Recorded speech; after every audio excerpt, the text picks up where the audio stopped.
एक गांव के छोटे से जंगल में एक कौवा रहता था जो कि हमेशा उदास रहता था।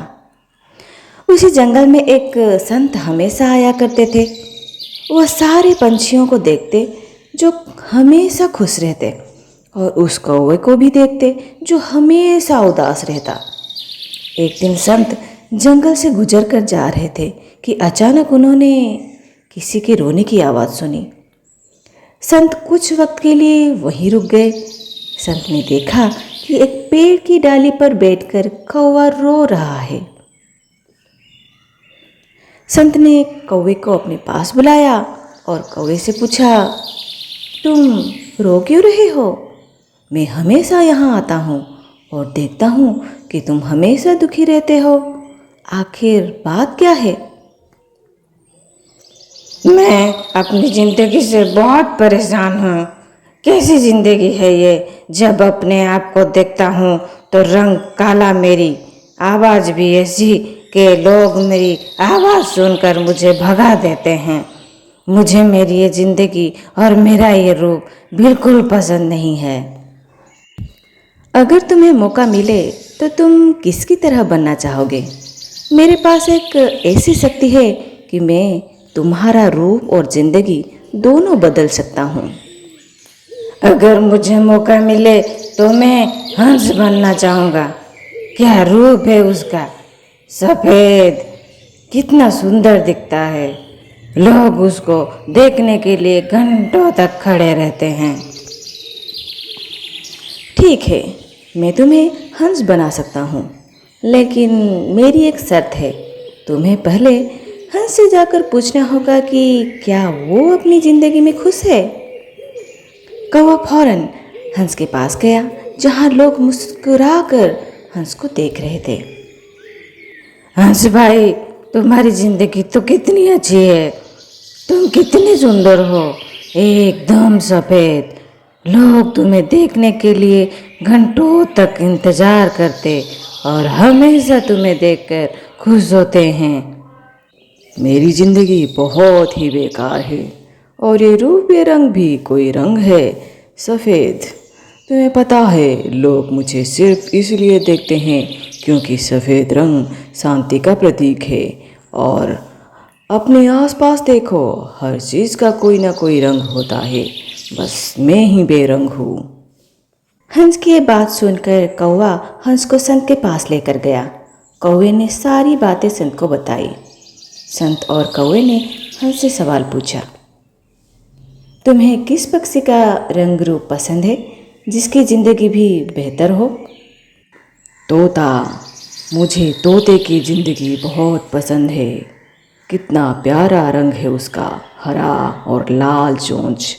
लोग उसको अपने घर में रखते हैं, मिठू मियाँ कहकर प्यार करते हैं, उसे खाना खिलाते हैं।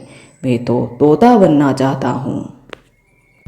मैं तुम्हें तोता बना सकता हूँ, लेकिन शर्त मेरी अभी भी वही है। तुम्हें पहले तोता से जाकर पूछना होगा कि क्या वो अपनी ज़िंदगी और रंग रूप से खुश है। संत की यह शर्त सुनकर कौवा और हंस एक तोते के पास गए। तोता भाई, तुम तो अपनी ज़िंदगी में बहुत खुश होगे।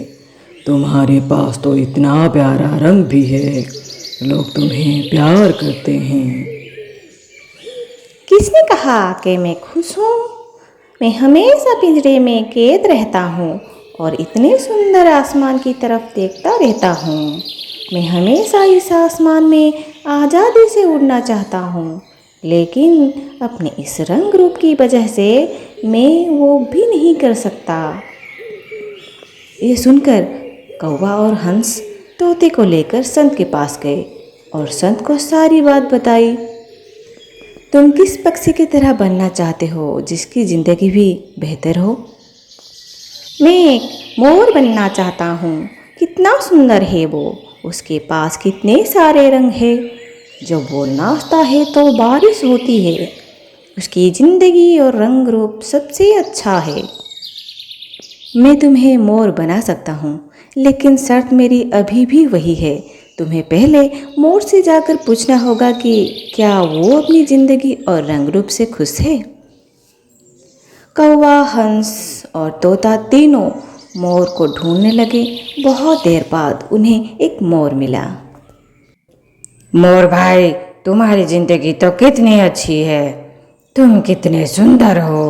लोग तुम्हें देखना चाहते हैं। जब तुम बारिश के वक्त नाचते हो तो कितने सुंदर लगते हो। मेरी जिंदगी सबसे ज़्यादा बेकार है। मेरे रंग रूप की वजह से लोग हमें मार देते हैं। हमारे पंख और शरीर के हिस्सों को बाजार में बेचा जाता है। अभी कुछ वक्त पहले मेरी माँ को गोली मार दी गई।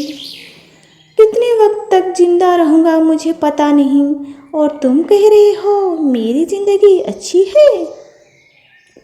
आखिर वो कौन सा पक्षी है जिसकी जिंदगी और रंग रूप सबसे अच्छा है? कौवा भाई, तुम्हारी कोई तुम्हें घंटों तक देखकर परेशान नहीं करता, और ना ही तुम्हें पिंजरे में कैद किया जाता है। तुम आज़ादी से आसमान में उड़ सकते हो, और कोई तुम्हें मारने के बारे में नहीं सोचता। तुम अपनी ज़िंदगी को अपने हिसाब से जी सकते हो।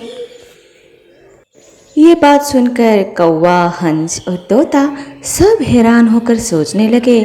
उस वक्त कौवे को अपनी ज़िंदगी और रंग रूप की अहमियत समझ में आ गई।